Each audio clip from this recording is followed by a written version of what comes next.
اور جو کہتے ہیں زہر دیا گیا وہ آگے بڑھتے ہیں کہ جن کی بیوی تھی جعدہ بنت اشعث اس نے زہر دیا تھا. بعض اس سے بھی اور آگے بڑھے کہ اس کو جو ہے یزید نے الرحمن الرحیم.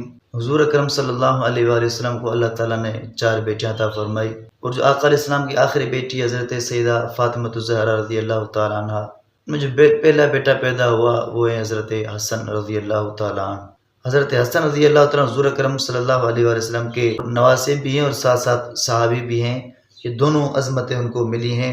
15 رمضان مبارک 3 ہجری میں ان کی ولادت باسعادت ہوئی ہے. بخاری شریف میں حضرت انس سے روایت ہے کہ حضور اکرم صلی اللہ علیہ وسلم کے سب سے زیادہ مشابہ تھے حضرت حسن تھے. حضرت حسن سے بڑھ کر کوئی حضور کے مشابہ نہیں تھا. اسی طرح بخاری مسلم میں ہے حضرت برا بن عازب رضی اللہ عنہ سے روایت ہے کہ حضور اکرم صلی اللہ علیہ وآلہ وسلم ایک بار تشریف لائے. آقا علیہ السلام کے کندھے پر حضرت حسن اور حضرت حسین رضی اللہ عنہ سوار تھے. تو حضور نے فرمایا اے اللہ جو ان کو دوست رکھے آپ بھی ان کو دوست رکھیں، جو ان سے بغض رکھے آپ بھی ان سے بغض رکھیں. اسی طرح بخاری شریف کی روایت ہے حضرت ابو بکر صدیق رضی اللہ تعالیٰ عنہ سے روایت ہے کہ حضور اکرم صلی اللہ علیہ وسلم ممبر پر تشریف فرما تھے اور حضرت حسن رضی اللہ تعالیٰ عنہ کو گود میں لیے ہوئے تھے. آقا علیہ السلام کبھی لوگوں کو دیکھتے اور کبھی حضرت حسن کو دیکھتے. پھر حضور نے فرمایا کہ میرا یہ بیٹا سید ہے، سردار ہے، اور اللہ تعالیٰ اس کے ذریعے سے مسلمانوں کی 2 بڑی اور عظیم جماعتوں کے درمیان میں صلح کرائیں گے. چنانچہ اسی کے عوض میں حضرت علی اور حضرت امیر معاویہ رضی اللہ تعالیٰ عنہ کی صلح وجود میں آئی کہ ان کا ذریعہ جو بنے حضرت حسن رضی اللہ تعالیٰ عنہ بنے.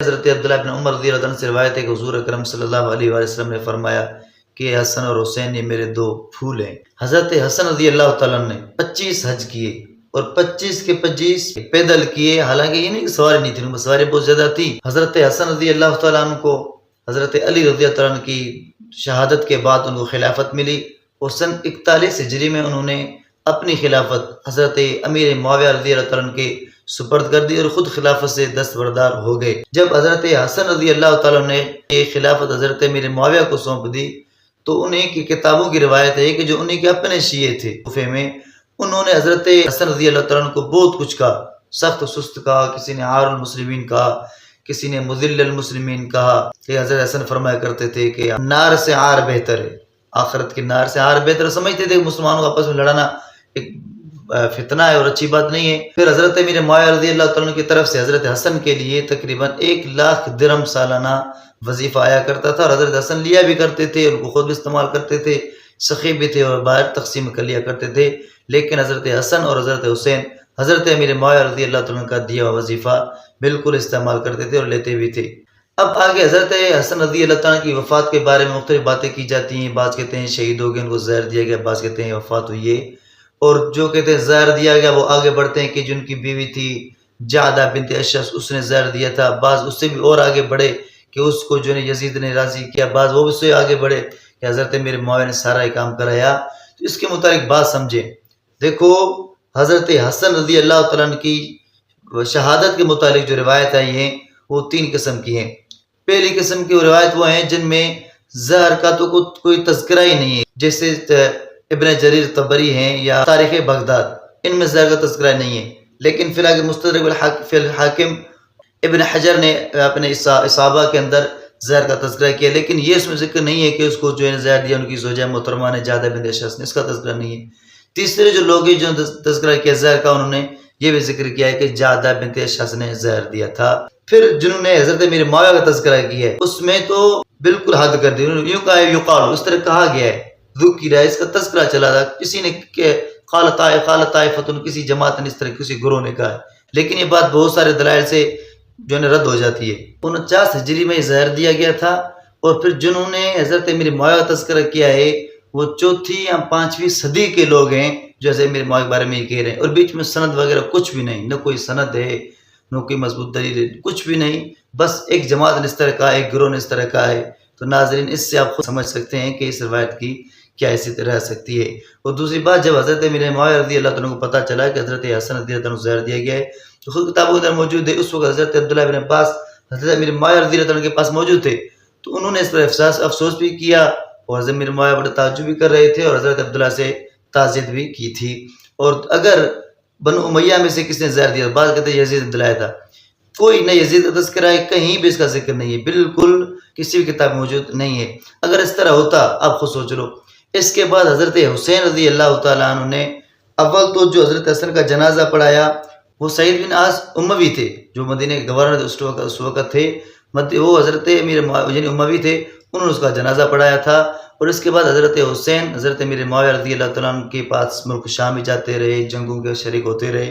اگر اس طرح کی بات ہوتی بڑے بھائی کے کوئی قاتل ہوں تو ان کے ساتھ کیوں کر کوئی صلح کر سکتے ہیں؟ شیعہ کہتے ہیں جی شرائط رکھی تھی، حضرت امیر معاویہ نے شرائط کو توڑ دیا۔ حضرت حسین کو پتہ نہیں تھا شرائط ٹوٹ گئی ہیں، تم کو سیدھا پتہ چل گیا ہے۔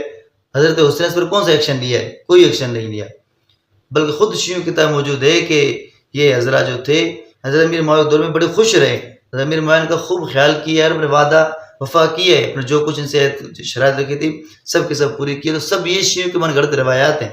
روایت میں آتا ہے کہ حضرت حسین رضی اللہ تعالیٰ نے حضرت حسن کے آخر وقت میں پوچھا، جب بیمار تھے، بہت زیادہ بیمار ہو گئے تھے، کہ آپ بتاؤ آپ کو زہر کس نے دیا ہے؟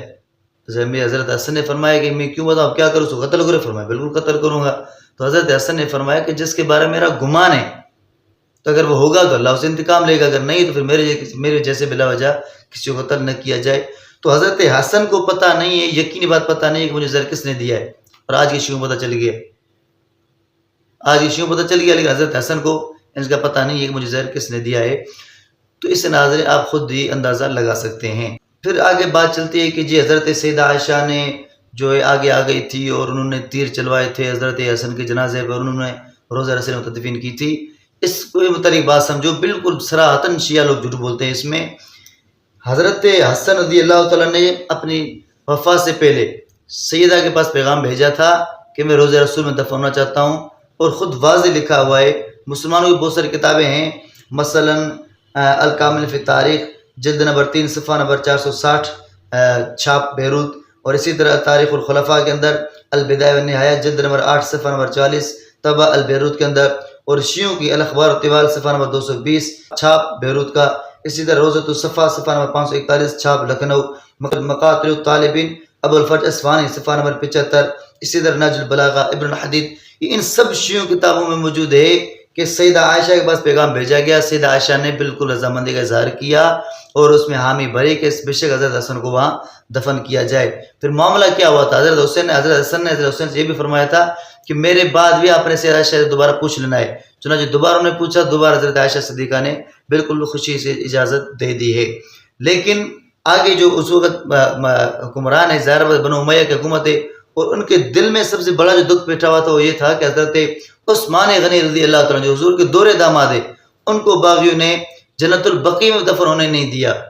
تو آج حضرت حسن کو مروز رسول میں کیسے دفن ہونے دے دیں؟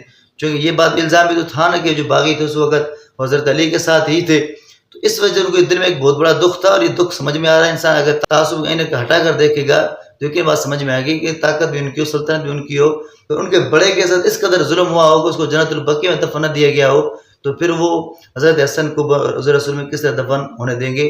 تو میرا خلاصہ یہ کہ آڑ جو بنا وہ مروان بنا، اور اس نے روزہ رسول میں دفن ہونے نہیں دیا گیا، اور پھر تیر چلا، اس طرح کی کوئی بات نہیں ہے۔ حضرت حسن نے فرمایا تھا اگر لڑائی کا خطرہ ہو تو پھر آپ نے مجھے، چونکہ ان کو اندازہ تھا، تو آپ نے مجھے اپنی والدہ محترمہ سیدہ فاطمہ کے پہلو میں جنت البقیع میں دفن کرنا ہے، وہ پہلے فرما کر گئے تھے۔ چنانچہ مروان نے منع کی تھی تو حضرت حسین رضی اللہ تعالیٰ نے لڑائی کی تیاری کی، تو حضرت ابو ہریرہ رضی اللہ تعالیٰ دیگر صحابہ کرام آئے اور حضرت حسین سے فرمایا کہ دیکھو حضرت حسن یوں کہا تھا نا، اگر یہ ہو جائے تو ٹھیک ہے، ورنہ پھر مجھے یہ کر لینا، لیکن لڑائی وغیرہ نہیں کرنی۔ جب یہ بات حضرت حسین کو یاد دلائے گی تو وہ اس راضی ہو گئے، اور حضرت حسن رضی اللہ تعالیٰ کو اپنی والدہ ماجدہ حضرت سیدہ فاطمہ الزہرا رضی اللہ تعالیٰ کے پہلو میں دفن کر دیا گیا تھا۔ تو ناظرین اس میں دیکھو نہ تیروں کی کوئی بات ہے اور نہ سیدہ عائشہ کی بات ہے، بلکہ ان کی تعریف کی باتیں انہوں نے اجازت دے دی تھی، لیکن شیعہ صرف اپنا مقصد نکالنے کے لیے کہیں سے ان کو اتنا سراغ سا ملے اعتراضات کریں، جبکہ یہاں نہ کوئی تیر چلے ہیں اور نہ سیدہ عائشہ نے کوئی اس طرح منع کی، خچر پر سوار ہو کر آ گئی تھی۔ یہ سب کے سب شیعوں کے من گھڑت افترا بازی ہیں۔